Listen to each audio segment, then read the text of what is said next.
Okay. All right. And we'll continue to let folks in as they arrive, but we can go ahead and get started. So, welcome.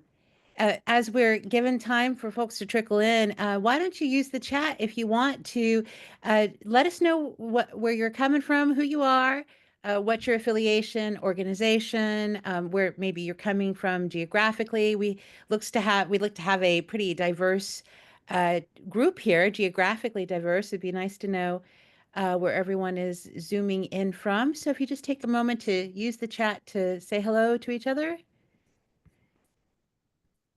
I am Erica Wilhite. I am the Arts Learning and Communities Director at the Oklahoma Arts Council. I'm also the ADA Coordinator.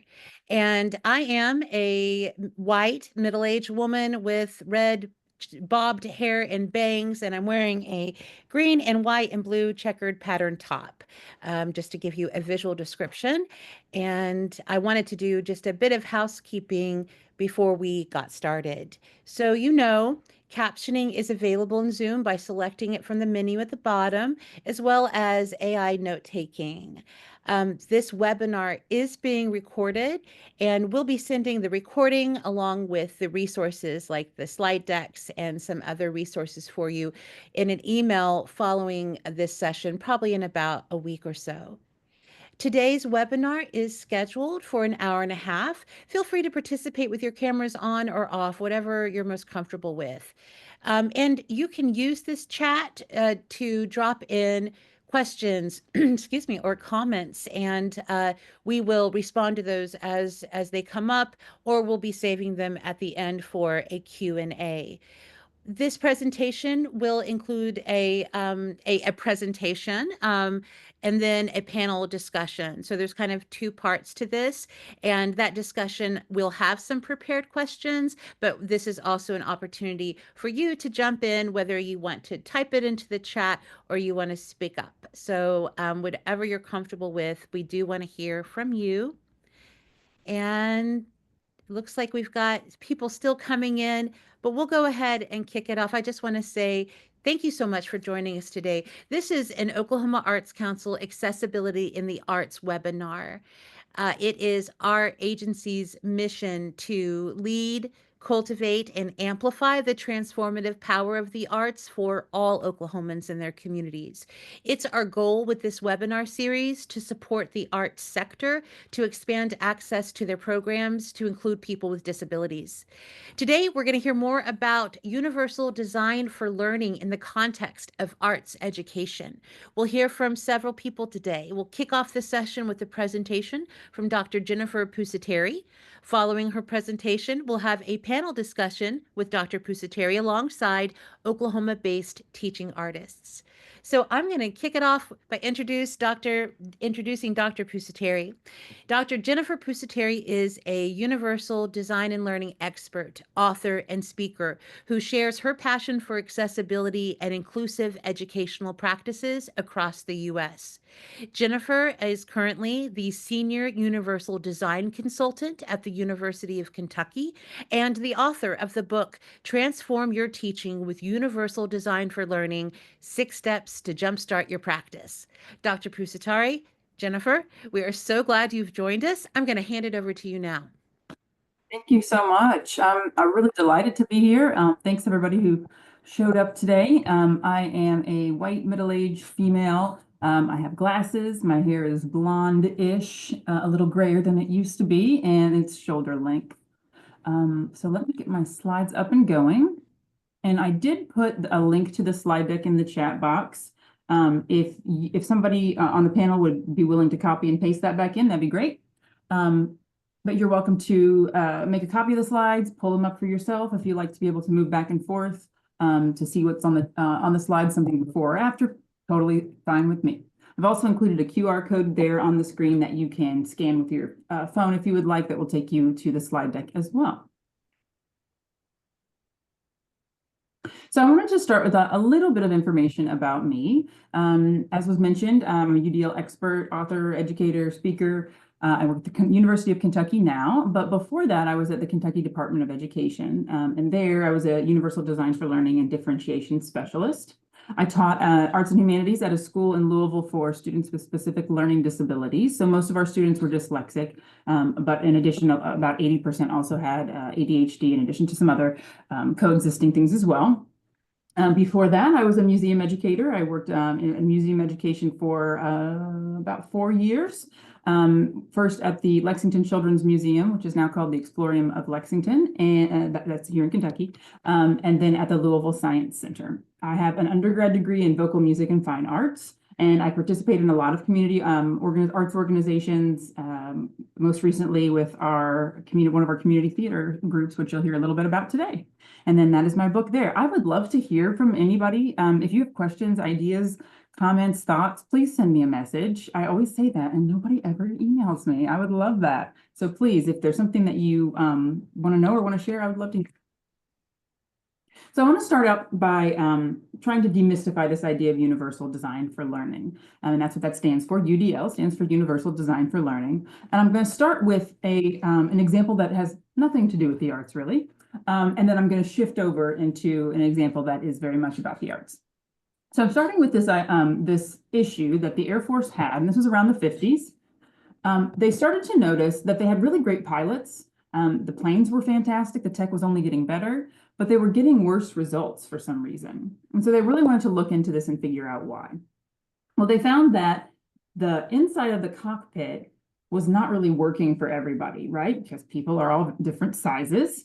And so for some people, the control panel would have been a little too far away. For others, the control panel or their knees rather, were right up against the control panel. So it wasn't quite working for everyone. So their first idea was, okay, well, how are we going to fit these different sized pilots into a cockpit, right? How do we do that? So their first idea was, well, we'll just customize a cockpit for every pilot. That's fine. That sounds fine. Until they realized how expensive that was going to be. And then the Air Force kind of shut that idea down pretty quickly. So that's not going to work. Then they came up with another idea. Well, what if we put together a cockpit that would fit the most pilots, right? Kind of like an average size, if you will. And then we can have a couple extra planes on the other end. So if someone is maybe too tall, maybe we'll have a plane that would work for that person. Or maybe if someone is, their legs are too long, or their shoulder width is too wide, whatever, we'll just have a couple extra planes that can be used by those folks. So that was their second plan. But then they were like, okay, cool. So now how do we figure out what is an average size pilot? So they set to work, as our military is wont to do. They got out there and they started to do a study. They wanted to determine what was the average pilot size. So they measured over 4,000 pilots, and they measured them on these 10 different dimensions of size: height, shoulder, you can see all these here, chest, waist, hips, legs, all that. And once they got that all that information together, they compiled what they found was an average size pilot. Well, then they went back and looked at every single one of those 4,000 pilots, and they wanted to know, how many of those would fit in this cockpit if we designed it for the average pilot that we found. And so how many do you all think matched on all 10 dimensions? Take a guess, put it in the chat. Hold up your fingers.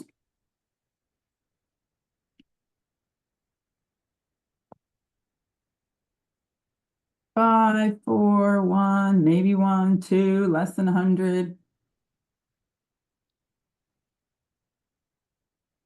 All right. Well, the answer actually is, in fact, 0. 0.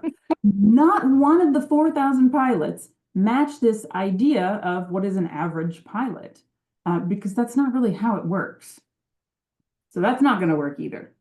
And so they go back to the Air Force and they're like, listen, here's what we found. There's no such thing as an average pilot. That does not exist. But we still need to figure out how we're going to be able to make these cockpits fit all of our variety of different pilots. And so they came to this really amazing solution. And you all will recognize these because now most of us have these in our cars today. This adjustable seat idea was first started in the Air Force for this particular study. And they realized, well, if we can't make each individual cockpit fit each individual pilot, maybe we can make the seat itself be adjustable. And so that's in fact what they did. And they ended up, now they could expand the diversity of their fighter pilots because they had this ability to move the seats back and forth, right? They found a solution that wasn't just going to work for the pilots that were maybe too tall or too short or their arms were too long or whatever. They found a solution that works for everybody. So now I'm going to take that same idea and I want to translate that over to an arts organization. And so this is actually our community theater that we have in the very small town in which I live in Kentucky. The town is, well, technically the whole county is 30,000 people. We're in the middle of Kentucky. However, we have a very large deaf and hard of hearing population in our town. So roughly 5,000 of our citizens that live in this area are deaf or hard of hearing. That's 1 in every 6 people. The Kentucky School for the Deaf is in our town, and it was I think the earliest school for the deaf west of the Allegheny Mountains. So it's been around for a while, and as a result, we've had this deaf and hard of hearing population that's really been an amazing part of our community. And so we found that just like everyone, right, our deaf and our hard of hearing patrons also want to come to the theater. Sounds good to me. So we're trying to figure out how we can make this work. So the first plan that our theater had was, well, maybe we could find a way to, like, we have the script, right? So like maybe we can find a way to put the subtitles somewhere, like on a screen maybe, or on a wall. But this is a very small black box theater. It seats about 120 people. And the sound booth itself only holds 2 people. It's also very, everything's small. So they couldn't really find a good way to have one person dedicated to, moving through the captions so that those showed up at the right time. It was just not quite going to work. So that didn't work. We're going to have to come up with a different plan. So the second plan that we had was, well, I mean, there are so many ASL, American Sign Language interpreters where we live, so many, because a lot of people work at the Kentucky School for the Deaf. A lot of people have family members who are deaf or hard of hearing as well. So there are tons. So what we could do is we could just have maybe one performance, maybe 2, but typically it's one performance that is interpreted by our ASL interpreters. And so you can see on the right side, that was a production that went on earlier this fall. They had one day, one of the many performances that was going to be interpreted. And then on the left, you see an image from the Pioneer Playhouse, which is another theater in our area. And they have a similar thing. So this is actually pretty common where we live, that they'll have maybe one ASL interpreted performance, which is fantastic. And I really love that this is a thing that we do in our community. However, what if that one night doesn't work? Like, what if you had something else scheduled? Or what if for some reason you weren't able to make it that particular night? I mean, do you just not get to be a part of our theater community in our small town? That doesn't seem right either. So for one of our performances, that was not going to work, right? So if one of our performances, we thought to ourselves, what if we just had an interpreter for all of the performances? Now, I will tell you that ASL interpreters are not cheap, and that's a very important piece of this particular part of accessibility. But our tiny theater could not really afford that. However, there are a couple people on our board, one in particular, that is an interpreter, and he said, well, I would like to do it, but I would also kind of like to be in the show. And so as we talked a little bit more about it, he said, there's a thing called shadow interpreting. And we were like, we don't know what that is. And so he explained to us that a shadow interpreter typically dresses like a member of the cast, and they are on the stage with the cast at all times. And so there are actually 2. We had a female shadow interpreter and we had a male shadow interpreter. And so you can see the ASL interpreter is there to the left of Wednesday Adams, who you see kind of in the middle, a little off to the right of the middle in this shot. And they're on the stage. This is in the middle of a performance. Here's another example. We have the male interpreter over here to the right side, interpreting for Pugsley Adams.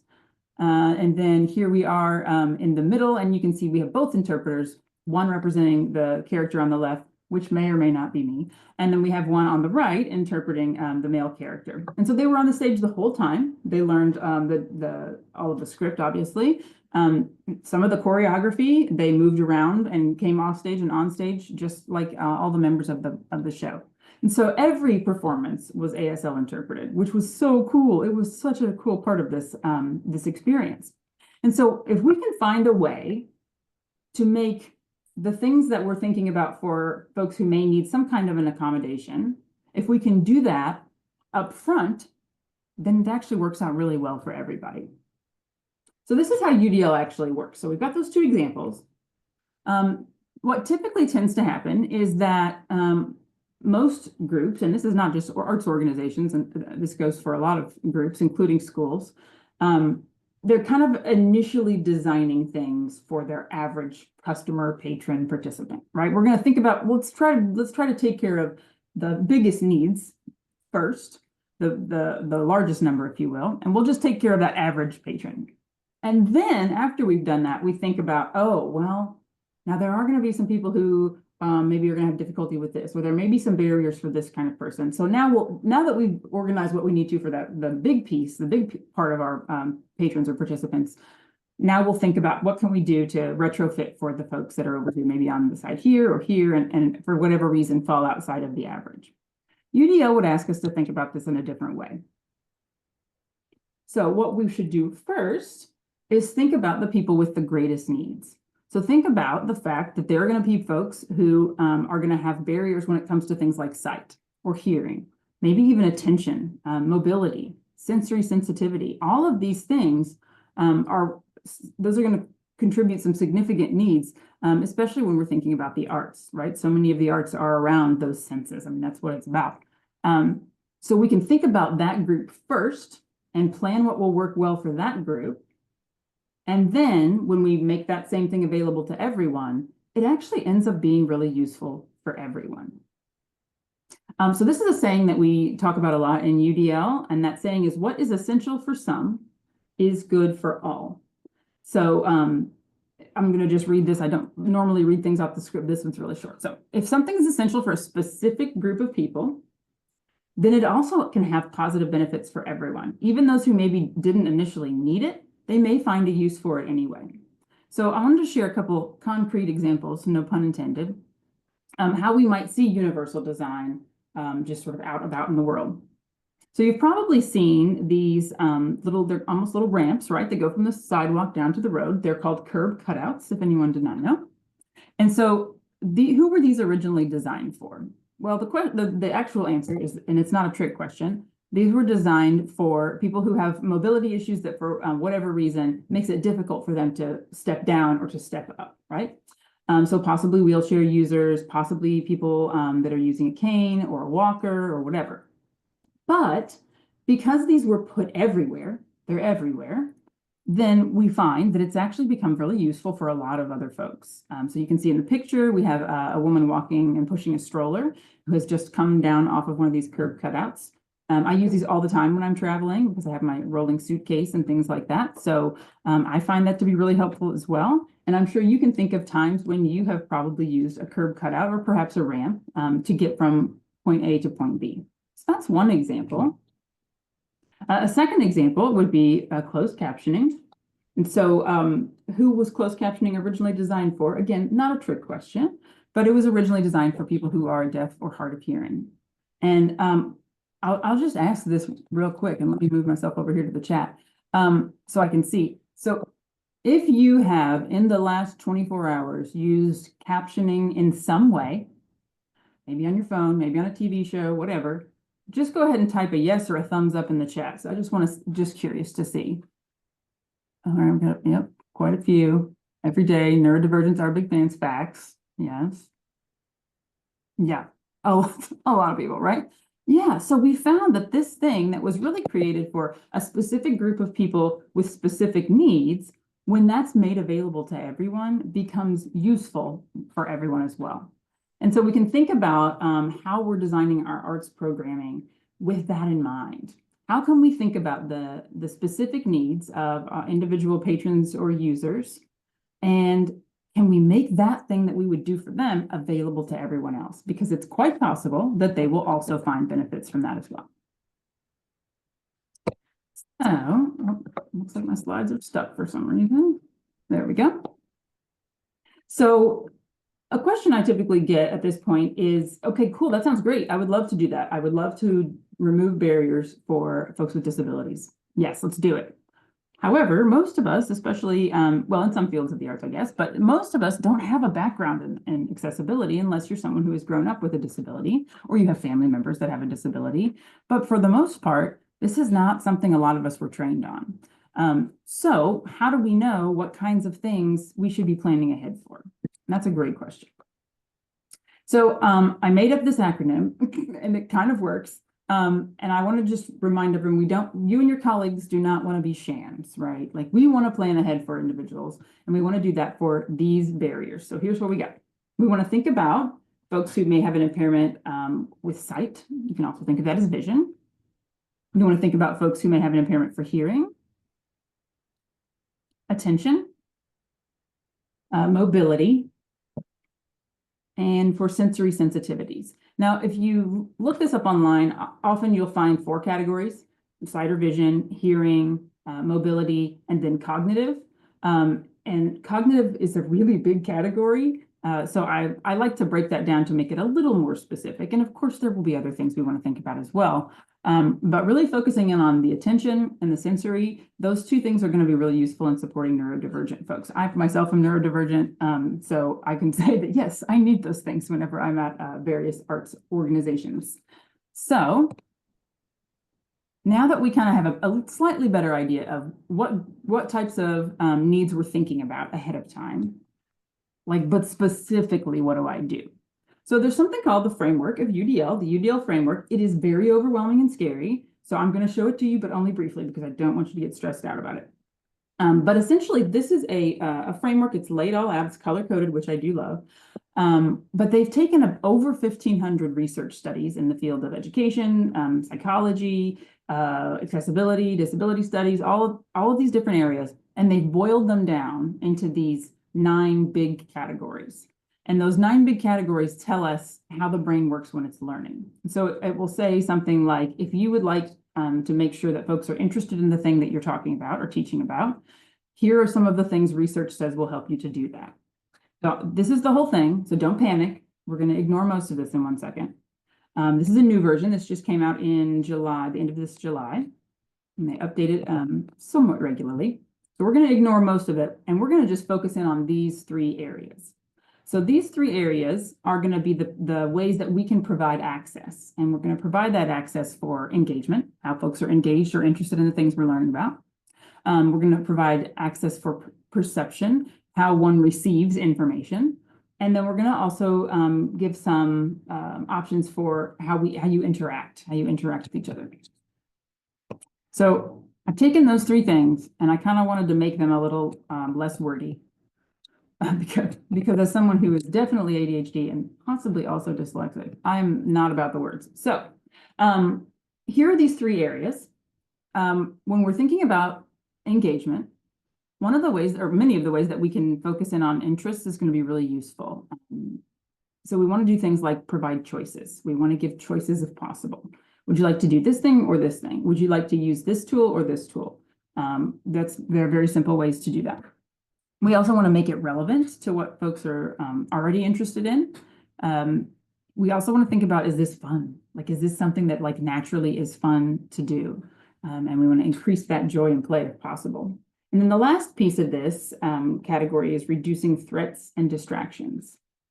And so that category, the green category, welcoming interests, is going to really help to support attention.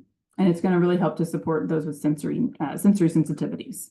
Those things right there. The middle column, the perception, we're going to be thinking about, are there ways I can make the information I'm presenting customizable? And I think about this a lot when I'm thinking about paper versus digital copies of things. If I have a digital copy of things, I can often zoom in to make the letters bigger. I can change the contrast between the background and the foreground, or the background and the text. I do this a lot because I'm getting older now. And so now when I'm reading my Nook before I go to sleep, I've got to really zoom in on those letters because my glasses are off and it's a mess. So I'm able to customize that information, which means that it still works for me. I still have access to what's on my Nook. And that applies to a lot of different folks as well. Something else we want to think about is presenting information in more than one way. So if I'm presenting to a large group of people, and the only way that they have to understand what I'm talking about is by hearing my voice, Well, that's not going to work for everybody. There are going to be some folks who either cannot physically hear the things, but there might be folks who have attentional concerns that maybe will draw them somewhere else. Auditory processing is a big issue for a lot of folks, especially neurodivergent folks. So if I'm only giving things to you in that one way through sound, then that might be really difficult. That might cause some difficulties. However, if I can do that in more than one way, so I am talking, but there are captions available as well. Now you have that information in two ways, right? So now you're hearing it, but you're also seeing it. So when you've got information to present or to give to folks, if we can give that to folks in more than one way, that's going to be really helpful. It's going to remove barriers for a lot of folks. And we also want to make sure that we're representing diverse perspectives in what we're doing. That is very important. And of course, we all know that that's important. It matters a lot, especially in the arts. The last piece, that purple category will be really useful for supporting folks with visual impairments and also folks who are deaf or hard of hearing. That's going to be useful, but it also will help others as well. We talked a little bit about that. And then that physical action or interaction piece, this is asking us to think about, well, are there different ways that people can respond? So I'm thinking about like a drumming or a percussive group that goes out and works with folks. Is the only way to make a percussive sound by using a mallet on a drum head? No, right? There are lots of ways we can make percussive sounds. So if we can find different ways for those who maybe are not able to grip a mallet, maybe there's another way that we could offer that possibility. But UDL would ask us to think about not just giving those options to the people who we think need it, but giving those to everyone. So instead of saying like, pick up your mallet, we're going to play the whatever, I might say something like, we're going to be playing a drum. And one of the really cool things about a drum is that there are lots of ways that you can make it make sound. You can use a mallet, you can hit it with your hands. Sometimes we can attach something that will allow you to hit it even without you actually having to touch it. There are lots of ways that we can do this, and all of those are okay. So let me give you a minute to find whatever you're going to use for this percussive activity, and we'll go forward. So that way, I'm not sectioning anybody out. I'm not causing anyone to have to self-disclose. Oh, I'm not able to hold that thing. But because I've offered it to everyone, now it's a choice. Now it's a choice, which I think is really great. And then finally, in that last category, we want to think about planning for assistive technology. And I'm going to give you some examples in just a moment of how you might do that. One way would be making sure that you have documents that are accessible. And you should be able to, I've checked it like 3 times, but you should be able to find alternative text for every image that's a part of this slide deck today, because that's important. If you're someone who uses a screen reader, and if it's for visual reasons, then you wouldn't necessarily be able to see the things on the screen, but because I've added that alternative text to the images, you could now go back and access that information yourself. So setting things up for assistive technology is helpful, but also allowing people to use assistive technology when possible. And I think about nonverbal folks who maybe want to participate in something like, let's say, a play. Why can't they program the line into their computer and their voice technology? Like, why not? Like, what is the problem there? It's still them. It's still their voice. They can still make expressions in whatever way they're able to do so. So can I plan ahead for that? And can I find a way to make sure that that's useful and working for all of the folks I'm working with? So I do want to give you a couple examples for each of these. I want to give you specific examples. So I've tried to think through as many different types of arts organizations as I can, and there are lots. So I hope at least one of these will resonate. So if I wanted to make sure I was welcoming interests and engaging folks, I might do something like this. So let's say a zoo wants to support their sensory sensitive patrons. They might purchase some noise canceling headphones and make those available to anyone that might need them. Maybe you come and check them out when you arrive at the zoo. You can use them as you go throughout any of the exhibits, because sometimes they're like real loud, like the birds situation. It can be really loud in an aviary. It can be very echoey in there. So if I'm thinking ahead about this, and I know I'm someone who has sensory sensitivities, that might be a great idea for me. So if I have those available, then I can go check that out. Another example is a historical or maybe a cultural site wants to make their exhibits more engaging, and they want to focus specifically on people who have attentional issues, like myself. So they might provide something like a scavenger hunt game, something that they can complete as they're going throughout the visit, which will keep their attention on the things that they're doing. And at the end, they can turn that in for a small prize just for fun. Because I'm thinking about ahead of time, sometimes people might get bored walking around a historical site. I drag my children to historical sites all the time. They don't always love it because there's not always something interesting for them to do that's going to keep their attention. So if I'm providing something because I know that there are people like myself who are neurodivergent and may have some attentional challenges, being useful for school groups or other groups of folks that are coming through that are maybe not neurodivergent. So we can make these things, we can plan ahead for the needs of our different kinds of users and then make that available to everyone, and other people will find use in that as well. So for this middle piece, the perception piece, here are a couple examples. So an opera company wants to support their deaf and hard of hearing patrons, so they may find a way that in a giant opera house, you could project captions either onto the backdrop. I've even actually seen some different opera companies that will project the English whenever it's an opera that's in another language, which I think is really cool. So there are a lot of ways that we could go about doing that. Or perhaps an art museum wants to support some visually impaired patrons' experience, so they add some tactile panels to certain pieces in their collection, maybe part of their permanent collection. And I've actually seen a couple places that do this, which I think is so cool. Here is one example from the Butler Institute of American Art. They've 3D printed a series of paintings. And I've also seen, I couldn't get an actual example of this panel that they have, but at the J.B. Speed Art Museum, which is in Louisville, they have an area that has all of these tactile things that will allow you to kind of feel the pieces of the painting. And this is actually in their children's area, but I was always like, I kind of wish they had this like right next to the painting, right? Because this is cool. I would love to do that. I would love to feel the velvet as I'm looking at this really rich velvet painting, or feel the crepe ribbon or the whatever. Like, how cool is that? So even though I might design this for a specific group, if I make it available to everyone, then there are going to be a lot of people that can find uses for that. And then finally, thinking about this physical action or interaction area, a theater troupe wants to be sure that actors and tech crew with all presentations of mobility can easily navigate the backstage area. So they've added ramps that will connect things like the dressing rooms, the green room, the wings, the shop, and all of the backstage areas. I know a lot of theaters do this for the front of the house, right, where the patrons come in to watch the shows and things. But we don't always think about the backstage. Well, if you're not making it so that it's accessible for people who maybe are wheelchair users, well, then that means that you're not willing to put in the work, I guess, in some cases, to have those people also on your stage and in part of your crew, which is really cool. And I know that there are some money, financial issues there, but there are groups that will help support that. And I think that'd be really amazing. A group, Friends of the Arts, wants to make a new poetry anthology that they're putting together. They want to make that accessible to everyone. So they make sure that their digital document is set up correctly so that it is usable by screen reader users. So those are some specific examples. And before we move to our panel, I just wanted to recap just real fast.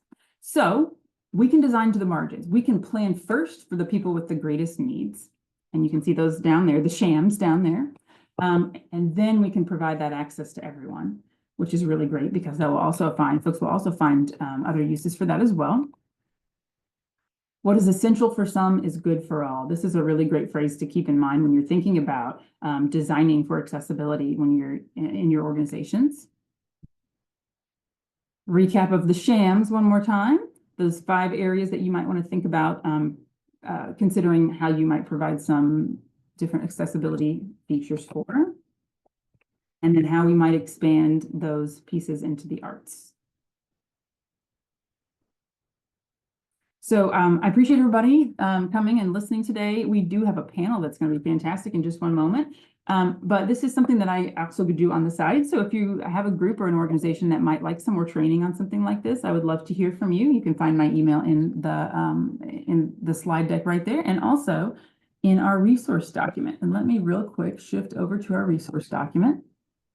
And if we've got those available, those links available, if somebody can repaste those back in there just in case. So in this resource document, you've got a link to the slide deck. You're welcome to check that out, make a copy for yourself if you'd like.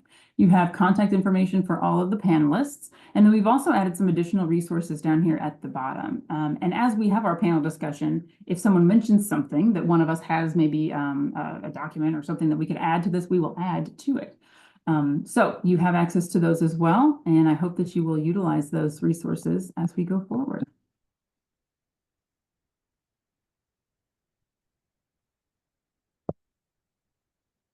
Wonderful. Thank you so much.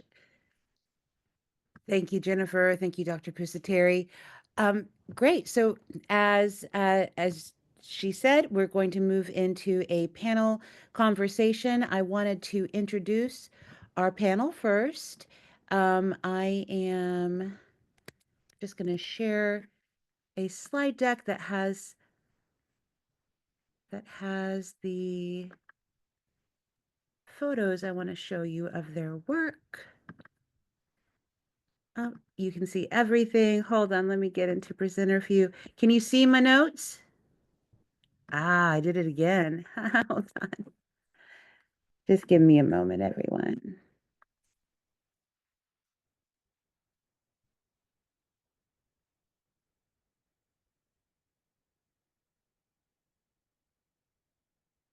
And as I'm pulling this up, I did say at the beginning of our session, the resources that she has shared, along with the recording of this, will be sent to you in a follow-up email. So if you don't grab it now, take a look at your email that I send out in about a week. All right, let me give it a shot again. Share. And then, do you see my notes? Is it in presenter view? No. No. Okay. You see your I don't know why I did just so, I will just give you, hold on just a second.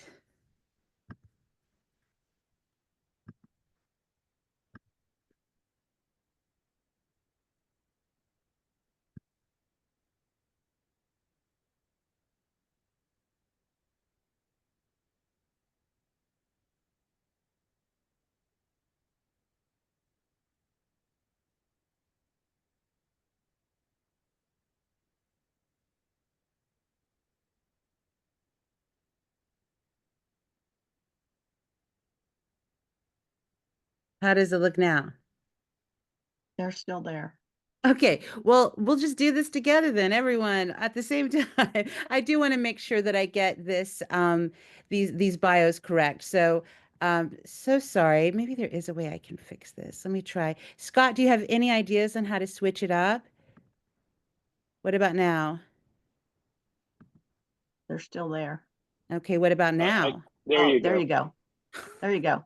I wasn't Right. me. Yay, the little things, they're important. Okay, thanks everyone for your patience while I figured that out. So we are joined today by teaching artists Amy Nevius and Miss Dewey Williams and Dee Bose.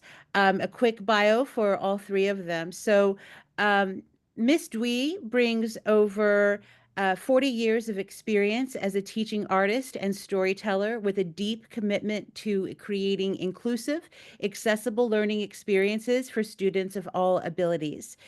She holds a bachelor's degree in speech and theater education from North Carolina A&T State University and a master's in creative drama and children's theater from Southern Illinois University. With a background in core knowledge curriculum, the Great Expectations Professional Development Program, and multi-generational arts integration, Williams has developed a unique approach to teaching that ensures all learners, regardless of disability, can engage with and thrive in creative environments. Ms. Dewey designs and implements integrated arts activities that support people with developmental disabilities, ranging from early childhood programs to adult day services, and creates personalized learning experiences that meet the diverse needs of her students. And I'm showing an image on the right. There's a photo of Ms. Dewey assisting a student. She is holding the student's hand, which is holding a marker as they draw onto a large canvas together. Also a part of High Five Integrated Arts, a company that Miss Dwee did found. Amy Nevius is her collaborator. She is a dancer, choreographer, and teaching artist who is deeply committed to making arts education accessible and engaging for individuals of all ages and abilities. With a focus on inclusive learning environments, she ensures that dance and creative movement are not only accessible but adaptable to the unique learning styles of every participant. Nevius holds a Bachelor of Arts in Dance Education from the University of Central Oklahoma and currently teaches at both University of Central Oklahoma now and Rose State College. She has also contributed to the development of our state education fine arts standards, serving on the Dance Standards Writing Committee and the Fine Arts Advisory Committee for the Oklahoma State Department of Education. I am showing an image of Amy on the left, where she is sitting with a young artist.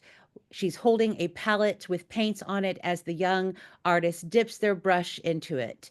They are sitting on top of a large canvas that appears to be perhaps planets they are painting. So that's my introduction for the High Five Integrated Arts team.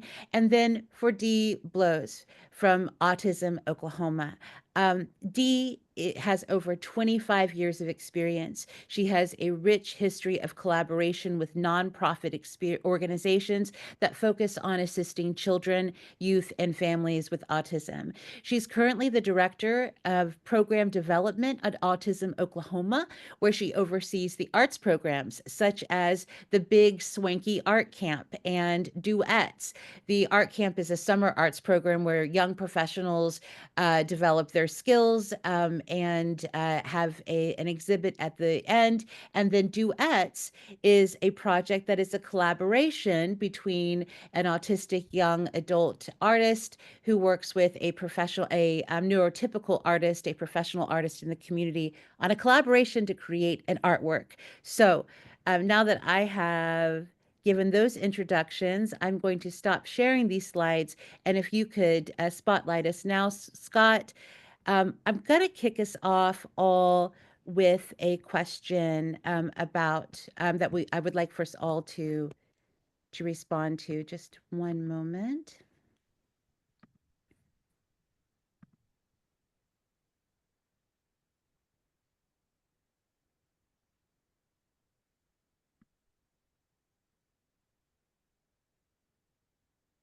Okay, thank you.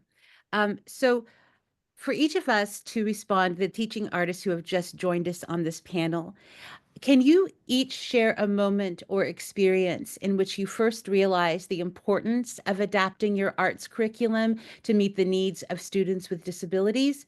What was that moment like, and how did it shape your approach to teaching? And we'll just take turns responding to that.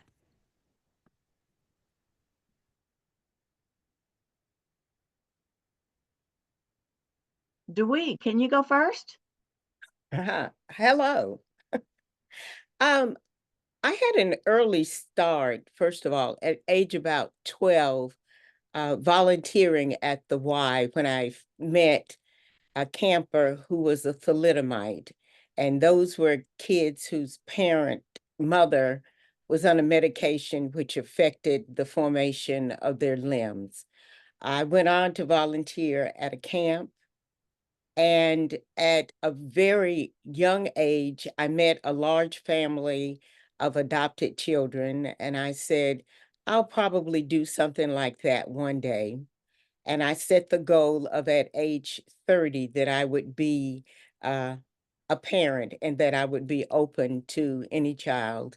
My first adoption was a 4-year-older who was 13 pounds, 8 ounces.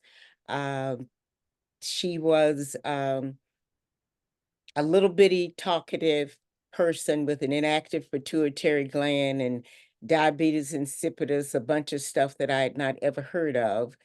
After that, my second adoption is when I came into absolute clarity, which was when I met one of her classmates when I enrolled her in school.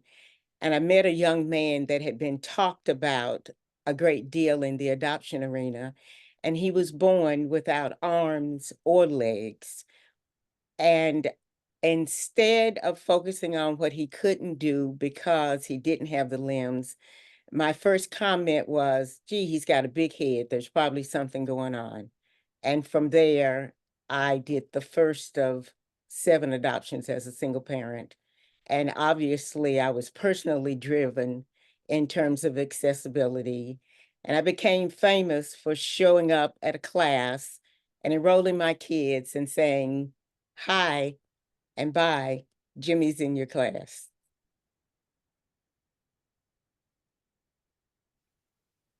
I'll go next, I guess. I'm Amy Nevius. I'm a middle-aged white woman. My shoulder-length brown hair falls to and apart on one side.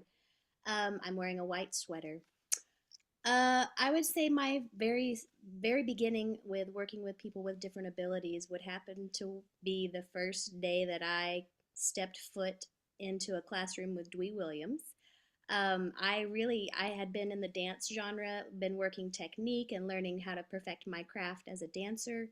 And I had been teaching a little bit, but I was focused more on the dance technique side of things.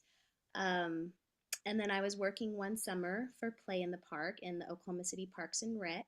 And I was teaching creative movement to a bunch of different age kids at the time, and Miss Dwee was serving as the mentor artist, and she came to observe my teaching, to report back and make sure everything was on the up and up for OKC Parks and Rec. And then she invited me to come along to a classroom for students at Special Care, and that was the first time I had ever heard of Special Care.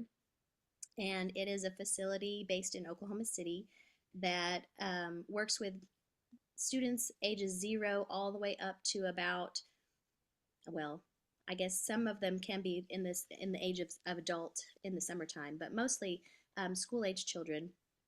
And they have typical developed kids as well as children with different abilities. And I just was planning to observe and see if that was something that I would be interested in teaching. And she said, "You don't observe these classes, you participate."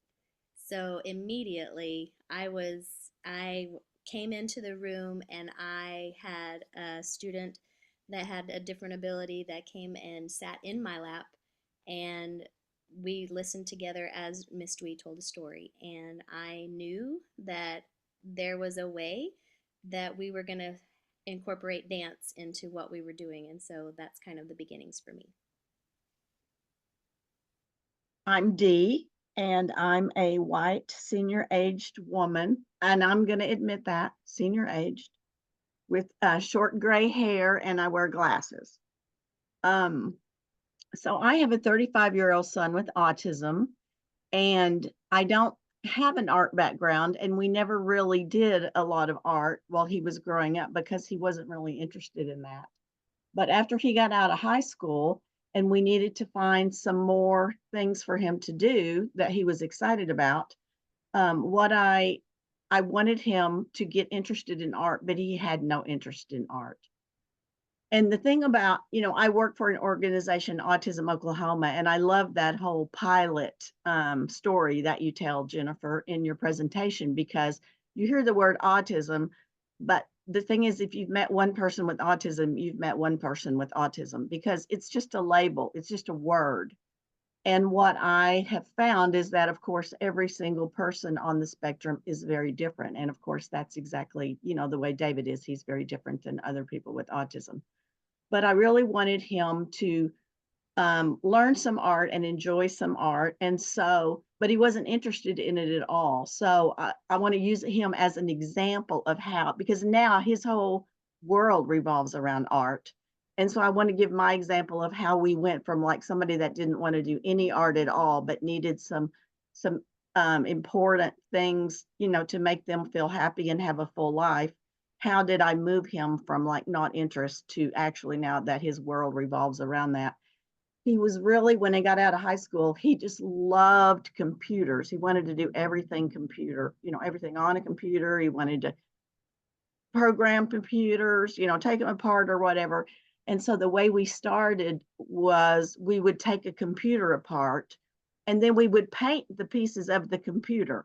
So we would have the hard drive painted and we would have the things from inside the motherboard we would paint all kinds of different things that came out of the computer.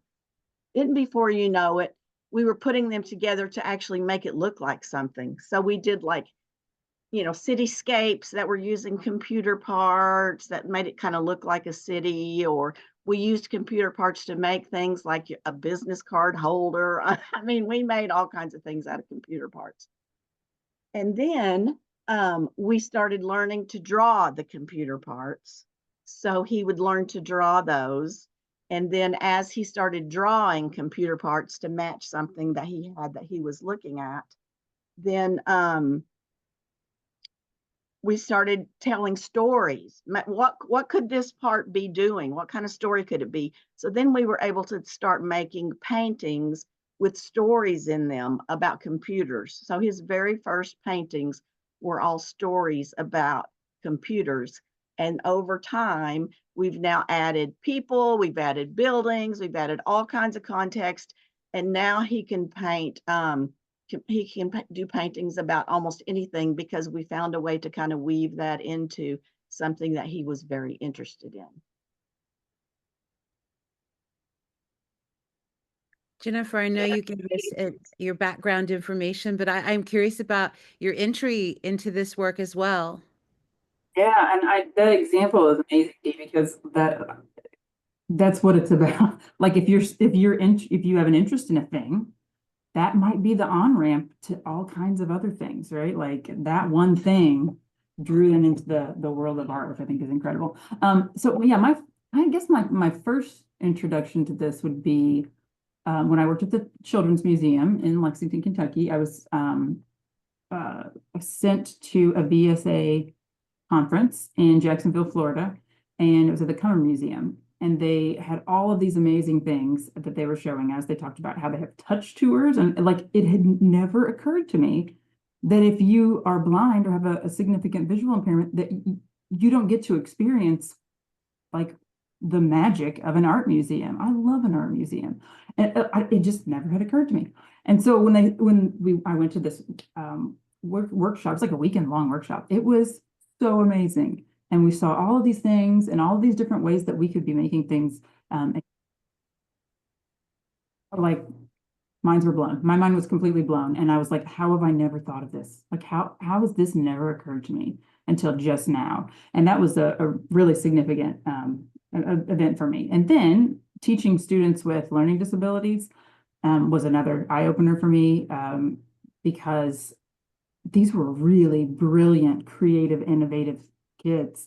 And like, they just didn't read like the other, like they weren't reading at the same level. And so like, that didn't define who they were. And they were amazing. These students were amazing. So just having those few glimpses here and there, I'm so grateful that this is what I do now, because I'm very passionate about this. And I'm delighted to be a part of this conversation today. Thanks, everyone. So Dr. Pusateri gave a great example of how to adapt arts instruction. She used the example of how to play a drum and how to set up instructions for that using, you can use your hands, you can use, a tool, you can do it different ways. I'd like to hear from the teaching artists. Which specific strategies or techniques have you used to integrate these principles and adapt your arts instructions, particularly with students who have diverse learning needs or abilities? I can think of something that goes back even before my formal introduction into the arts and people with differing abilities. And it goes back to my childhood in Brookstown, North Carolina. And I had a neighbor, and her name was Miss Bob. And Miss Bob was visually impaired, blind from birth. And I can now hear her saying to me, "Come here, girl, let me feel what you look like." And I realized that's how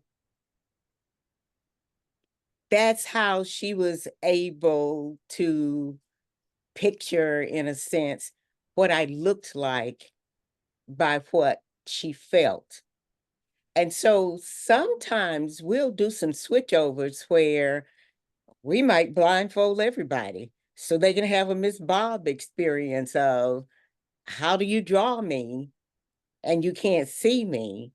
Or the visually impaired client that we had at Easter Seals, and we realized that, yeah, we didn't exactly want him to paint over the whole table. So we realized that we put his paper down and we put a picture frame. And he knows when he hits the edge of the picture frame that he's beyond the limits of the amount of space that we gave him. So I think ideas can come from a lot of different directions. And then I do think that it is also important that if you discover something like that, that you make a note, that you keep a record of that experience. And when I disappeared for a second, it made me think about the big book where in the beginning, the teaching artist on the high five team probably hated the fact that everything had to have a written lesson plan and troubleshooting in advance. And those instructions were because when you start working, you want to have some clear brain space for new discoveries. And if you're too bogged down with not having done enough planning, you're probably going to miss something. So we have the big black book. We have these huge books and we've got them documented, and we can go back and see what we've done in the past and how we can modify that going into the future or into working with a new student. I liked what Jennifer said about when she was talking about the different points in UDL about having choice being a big part of decision making and allowing your participants to have the freedom to make choices. And I really do think that kind of helps to allow students and participants to kind of work on their own level at their own pace. So I like when we're talking about movement, I might ask an open-ended question like, can you show me a round shape or a circular shape? And so it kind of gives them a freedom. If they have limited use of their arms, then maybe their round shape is with their whole body and they curve their spine. Or if I have someone who doesn't hear the instruction, I might hold up a circle shape so that they have a visual cue. So I think it's about giving them choices and allowing them freedom to kind of develop the way that they want to as far as the decision making goes. And I want to piggyback on that whole concept of choices because you just cannot, express enough of how great it is to actually have a choice. And so another example I'm going to give is like if when I say the word still art, you have an idea of like the teacher brings fruit and puts it in the middle of the table and everybody's supposed to draw the fruit. Well, what kind of happens in that is then they start comparing each other's picture. Well, you draw so much better than I do. Well, my banana doesn't look like banana and yours does or whatever. But like what we would do if we were going to do a still art lesson, then we would have them bring something from home or something that they like that they want to draw. Because really, the definition of still art is an inanimate object. It doesn't have to be a piece of fruit. So they could bring something that they want to draw. And then that way, they're drawing something they're interested in. They had a choice of what that's going to be. And then they're also not comparing their drawing to their neighbors and saying yours is better than mine or mine's not very good because they're all drawing something different and every one of them is a great drawing of what it was that they're wanting to express. So I think the interest and the choice, I mean, those are some of the magic, I think, when you're working with folks that are diverse and very different because they're not comparing themselves to everyone else. And that's one of the things that I love about having choices. I think we're also conscious of looking for ways to use ideas from the students, because we assume that we're going in as the specialists and we know it all. You don't really have to know it all. You just have to be able to know how to observe and listen, and then be able to morph or use ideas that come from the clients. Uh, and we have some activities that are insane. I mean, because I'm addicted to Temu and I must be making orders in my sleep, I probably have, what do you say, Amy? Probably 2,000 pairs of socks. And rather than to send them back, we've created activities that are all centered around socks. And working with young kids, all of that fine motor, all of that matching, all of that eye-hand coordination, we cover all those kinds of things using those socks. And yet, I think the last time we used the socks, we were outwitted by the students. They were 3-year-olders, and they were simply to match the socks. And I am anal retentive. I know that I had all matching pairs of socks. And when we finished with the activity, there were like 30 socks with no match. And we're like, how could that possibly be? And it's because when the kids ball the socks up, they just balled up any 2 socks. And we're just looking at the outside sock and thinking that this is a matching pair, which is kind of like the surprise of what's in the Easter egg. You don't know. So sometimes the kids outsmart us, and we have to laugh and roll with it and make a note so we don't get caught in the same trick again. Great. So UDL encourages flexibility in how the students engage with content. And we've touched upon some of these examples, but can we say a little more about, use more examples of how you've used multiple means of representation? Amy used the example of holding up a circle and then also making the body shape. Is there, would someone like to respond to that just in terms of a lesson plan? And I'm also thinking about the idea that Jennifer touched upon with curb cut effect, where it benefits everyone to have all these, to have this option. So can we talk a little bit about examples of how you've used multiple means of representation and how it's benefited everyone in the room, not just the folks who require it? I'm going to share one real quick. And this one was originally designed to support me as a teacher. So this is when I was teaching. I very quickly noticed that my dyslexic and ADHD students did not remember anything I had just said. Like they didn't remember any of the directions I just gave them, which is a typical quality of neurodivergent folks. There's a lot of auditory processing issues there. So I very quickly learned that if I don't want to repeat the directions 17 times, I need to write them on the board. And so like I did that for me, honestly, so I didn't have to keep saying the same things. But then I found that like this was really helpful for students who needed to have that step by step, where they could continue to refer back to it. They were maybe that short-term memory was not moving like it's supposed to, right? And they were like, oh wait, oh, that's right, there it is right there. And so having that, I gave them the directions by like talking also, but then I also reinforced that by writing them as well. Just that simple thing made a huge difference, not just for me as a teacher, but for the students.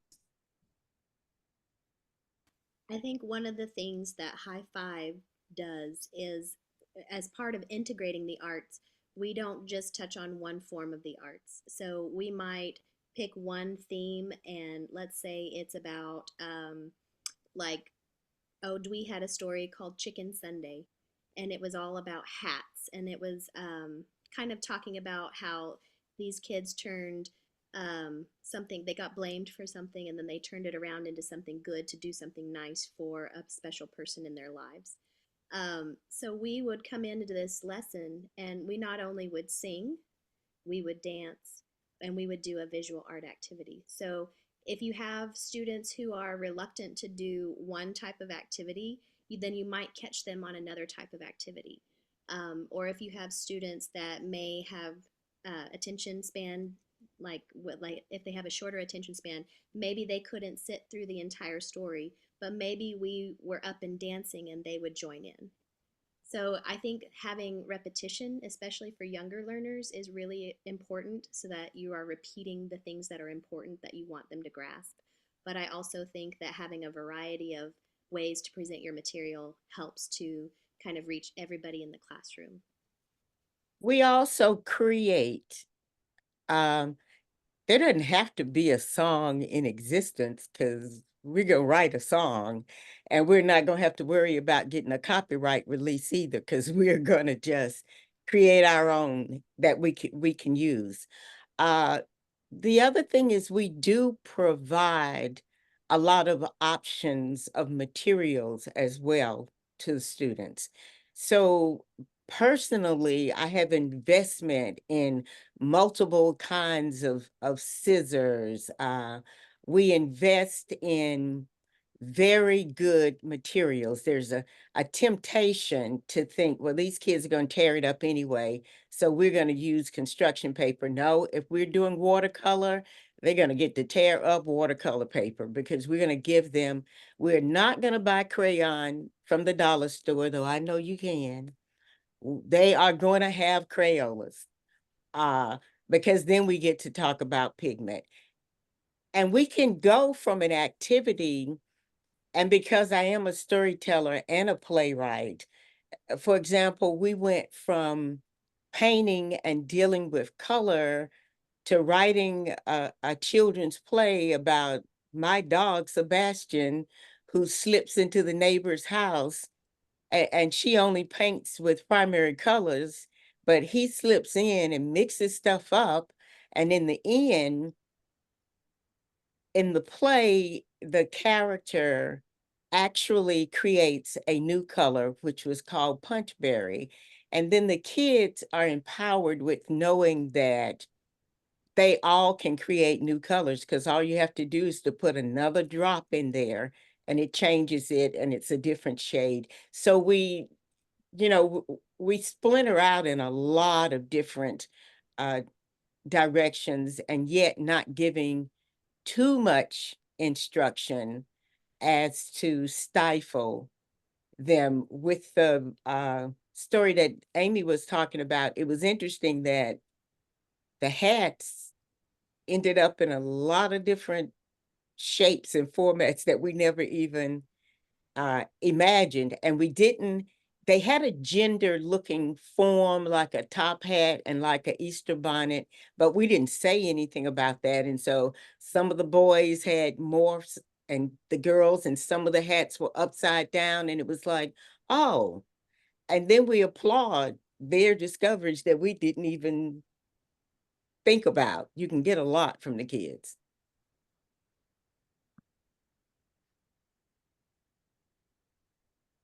Great.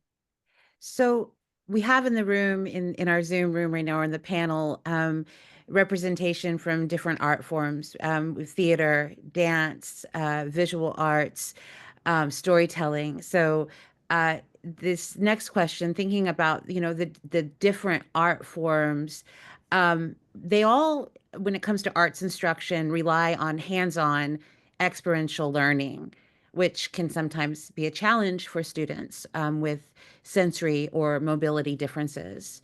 And so I wonder, how can arts educators design activities that are accessible for everyone, from assisting, the painting, we saw photos um, of students painting, but also theater and dance. How can art educators design those activities? I think the most important place to start is really considering what's the goal of this activity.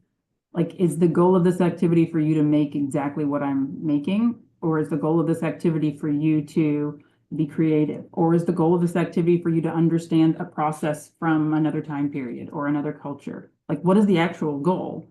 Because once I know the actual goal, there are lots of different ways to get there, just like a GPS on your phone or your app that you use, right? Like you say where you want to go, and then it gives you multiple routes to get there. It's the same idea. And I was thinking about I had a 7th grade boy who had very severe OCD and did not like his hands getting messy. And we were doing a project, paper mache project, which is real messy. And so he was like panic stricken about doing this. And my mind was like, I mean, like, there's no other way to do paper mache that I know of. And so we tried to think about it. Well, and we ended up giving him glove, like, latex gloves or whatever. And he could use the gloves to do the, like, hold the paper and scrape off the whatever. And he did that for a while. And then he was like, these are in the way. And then he ended up taking them off, and he would do a couple strips, and then he would go wash his hands. And then he would do a couple more strips, and he would go wash his hands. And in my mind, I'm like, I don't care how long it takes him to finish this right now, because this activity is like, yes, it's about you learning how to, like, form shapes and make things 3D and whatever. But for this kid, it's also about, like, taking that very small step outside of your comfort zone to do something that you weren't necessarily prepared to do. And so, like, yes, my original goal was this thing, but this other little goal showed up. And in the end, he was doing it the same speed as everybody. Like, he didn't have to go wash his hands every other time, but like that small moment where he decided that I'm just going to take these gloves off. This is taking too long. And he did that his own way, I think was really cool. Yeah, and I want to piggyback on that a little bit. This is Dee. I think if we're very thoughtful in how we craft the goal and the outcome that we're wanting the person to learn, if we're very thoughtful and very careful in that, then we can make those in a way that everybody can be successful. Because, one of the keys about, helping someone with autism, I had a therapist tell me this once, is that you got to do success on success on success on success. Let's don't build in any failures into this equation, because then that's a setback. So when we think of how we set the goals, we want to make the goals specific enough, but yet broad enough that the people that are participating are actually successful in the goals that we have set. So that's where the real thoughtfulness of, the whole concept of what we're trying to learn in this lesson, you just can't think about that enough, so that you just can make sure that everybody gets to that place that you want them to get to, and then also be able to show that you taught them something. In graduate school, I was introduced to the work of Dorothy Hethett, who is a British educator. And one of the most profound things that she gave me was an understanding of, first of all, that you don't have to know everything, and that, secondly, that you can empower. And she had a term that's called the mantle of the expert. And she used that perfectly by saying to a student, you are an expert in creating bubbles. No one else knows how to create bubbles the way you do. Show us how you create bubbles. And the kids would just become experts because she told them they were experts. So she didn't have to always know everything. She empowered them. And then when they felt themselves to be experts and they produced, can you imagine how they felt being an expert in whatever it was that she had empowered them to do? And then she also introduced us to the openness of, sometimes you have a plan, but sometimes it can go in a completely different direction. And be prepared for that gift that may come from your clients or your students, and be prepared to go in a direction that may be totally different from what you ever imagined doing.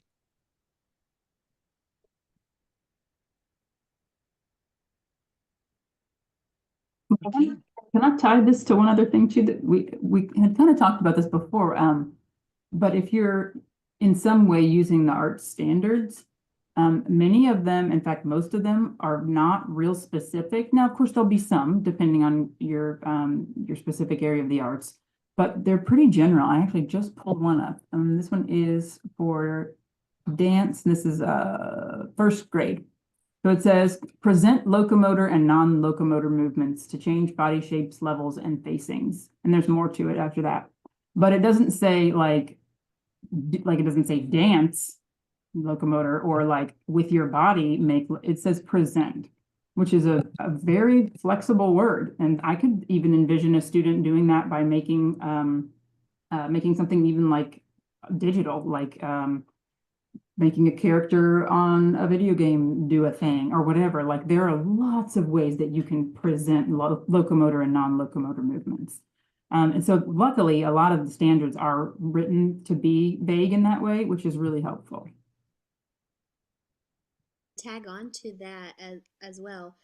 You can use, even though the standards are written for pre-K through 12th grade, even if you have a beginning student who's maybe in the 10th grade, you can still touch on standards that they may not have had as a pre-K student or whatnot if they're just beginning dancing in 10th grade.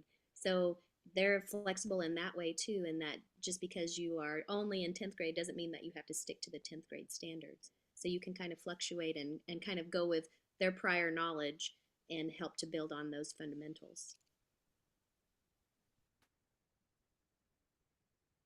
This is Erica. I'm going to ask one more question, and then while I'm formulating this question and we're responding, I encourage everyone in the Zoom, if you have a comment, a question, feel free to drop it in the chat, and we can bring you in to ask, or we can read it right out of the chat. But we do have enough time for a few questions left. So, but before we move over to the audience, I did want to ask our panel, for our teaching artists and our classroom teachers that are just hearing about UDL but have a class and have a residency coming up, what would you say would be the first thing to do, or because we've got our lesson plan already, how would you approach that in a very simple but meaningful way so that everyone in that space can have an excellent experience? One of the things that I like to do when I'm planning a lesson is, if I know I'm going to walk into a classroom that has different abilities in it, I'm going to think about who in the classroom is going to need me to have visual cues, who is going to need me to have an auditory cue, who is going to need me to have to keep it moving and to take breaks because they need an attention span to deficit to try to find them their way through. So I kind of put myself in their shoes and to see how I would do the activity if I needed those things. And so I kind of flip it around and look at it from the student's perspective to see if I'm reaching their needs so that they can be successful. This is Erica. I want to ask you, Amy, is that an assumption you're making, just designing it for everyone? Or do you reach out to, say, the classroom teacher as a visiting teaching artist and ask questions about the participants? Is it both? Is it either? I think it can be both. If I'm going in to do a residency in a school, I do like to have a meeting with the teacher first, so that I can kind of get a feel for who she has in the classroom, and if there's anything unexpected I might be better prepared for. So I kind of go in and have a discussion with the teacher first. So I like to do that as much as I can so that I can be ready if I need to shift gears or change pace or do whatever I need to make things successful. While I just want to just make sure I understand. Thank you. But also designing a presentation to address all the sensory. So you're adding visuals. You're just adding a lot of elements just in case, so that everyone can hear, see, touch, feel. Okay. Thank you for that clarification, Ms. Dewey. I was going to say, in general, before we would go into a new site, like we worked with an organization in Oklahoma City, where they were doing what was called developing a community of practice. And they wanted their teachers to work like a community, using the same kinds of concepts where they could support each other. So it's not like you're just out there on your own, that there are other people who are UDL people that you can talk to. So we were developing communities of practice. And with that said, each artist was required to go to a certain number of those sites and to actually spend time observing and with their list of questions, so that they would then come back and we would gather as a community and we would have some idea, because we had already visited the site, to see exactly what their needs were going to be. And then we always looked at what the prior experiences were. We took clues from the teachers, because you can read whether the teacher is going to take a restroom break that lasts for 45 minutes. And you know that that's because she does not want that paint, on her clothing or whatever. So we could tell when some teachers would use our visit as an opportunity for them to take a break. At that point, we also know what the investment is, and that does affect the follow-up and the carry-through, because if you don't have the teachers' commitment, it's going to be a challenge to really have the proper access and follow-up for the students. A lot of it has to do with the teacher. And I love that example of a teacher needing a break, because when you think about the students, very, very often, they also need a break within the activity. So when you're back to designing it for success on success, some of the things that we've done for folks with autism is what's called sandwiching. And you're kind of doing an unpreferred activity then a preferred activity, then an unpreferred activity, then a preferred activity. And we all need that. That teacher that left the room, she was sandwiching, and she was doing it without really asking you if that was okay. But many of our kids and folks that have disabilities need to be able to sandwich activities. And so I just want to throw that out as another example to be successful. Well, I think we do that by, we don't make activities very long in one sense, and we use them in, we cut it into multiple sessions. So we're not trying to always get everything done always in one session. And For then sure. when we have that feel, when we know when we have used up as much attention as they're going to give us, and we've got other things that we can transition to. We can always create a song. We can always do something else. You're right, to go away from it and then to come back. Miss Dewey, I need you to come talk to the college faculty at my university, please. They need to hear exactly what you just said. Yeah, the way, Amy, that you kind of laid it out was thinking about it ahead of time, and that's would be what I would suggest as well. And I don't want to be that guy, but this is literally what my book is about. It's a good one, but it's got some templates that help you think through, okay, here's what I was going to do. Now, what barriers might students run into with just this piece? And like trying to think about it in more of a systematic way. And then thinking, okay, so if I know that there probably are going to be some students who are neurodivergent, there's probably going to be, and I heard that there was a student with a visual impairment, I'm going to go ahead and plan for that and try to remove those barriers. But again, because you're giving those choices to everybody, then you're probably going to end up helping ones that you didn't even know needed that help. Absolutely. This is We also make a big deal out of what they do. I mean, everything is, and we do some big projects. I mean, we do the red ribbon story, and I don't know, how many hands do you think we have now, Amy? The red ribbon story is all about a kingdom that's unhappy, and a basic person in the kingdom says, I have a solution, and he says, meet me at the gate of the kingdom in the morning, and he arrives, and he's got his dog, and he's got this bag, and it's got red ribbon in it. And he hands it to a little kid, and all he says is, don't let it touch the ground. And the ribbon travels all throughout the kingdom, and all of the people in the kingdom must touch the ribbon. And ultimately, the end of the ribbon flies up in the air and falls and touches the ground, and everybody's in a panic. But then they realize that they've met new people and they've shared stories and jokes and whatever. And so the solution or the joy, the way to bring the joy back to the village is just for people to laugh and share. And so everybody does a print of their hand. They design it however they want it. It gets laminated. It gets a Velcro. It gets a corresponding Velcro on the 1,000 yards of red ribbon, and that becomes an exhibit. And it continues to grow. Every time we do the rib, we keep the hands. And so those are all little pieces of art, as well as because they're laminated, they're gonna last.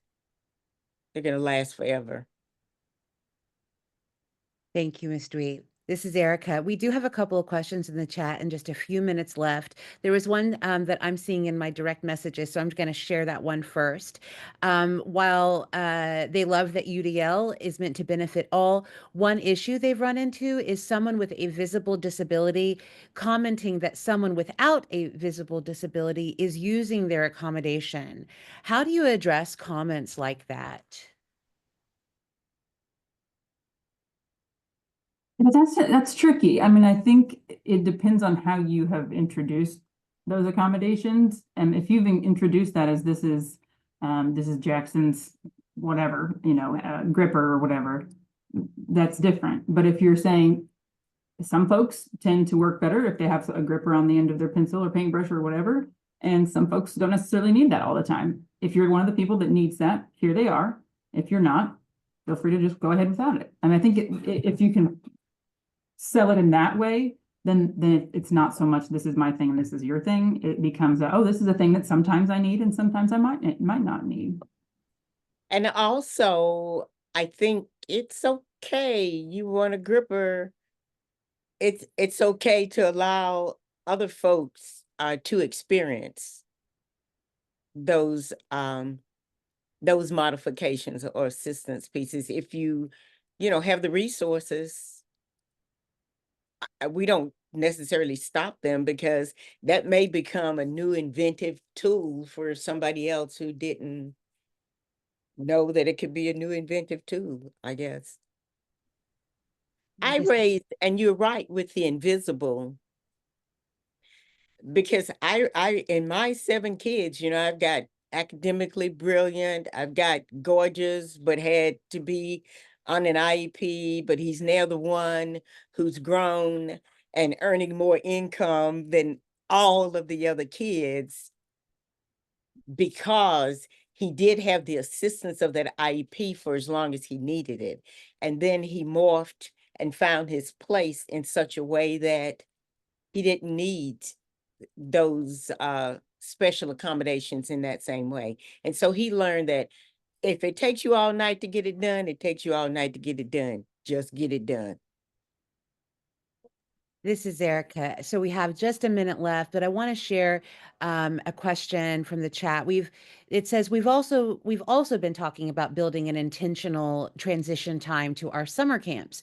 Can we include a short activity that builds success and gets the kids set up for the next one? For example, coming in from an outdoor activity and ready for a mini lesson on the carpet. Can we plan an intentional game or song on the carpet that has the kids successful in a spot on the carpet? And we are just at time. So if anyone that's got a response to that, if you can summarize it and make it brief, but Yes, you can.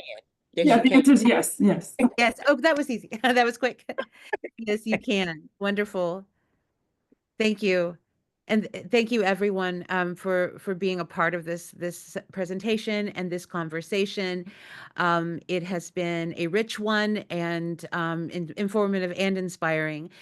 We will be sharing out that resource list with the contact information. We also have on this list videos of the teaching artists and artists' work. There's a documentary about Dee's program that was featured on our public television station.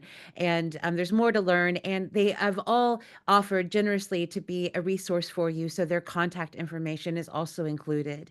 So we will be following up with those resources in a bit. Thank you so much for being here, and we'll see you next time.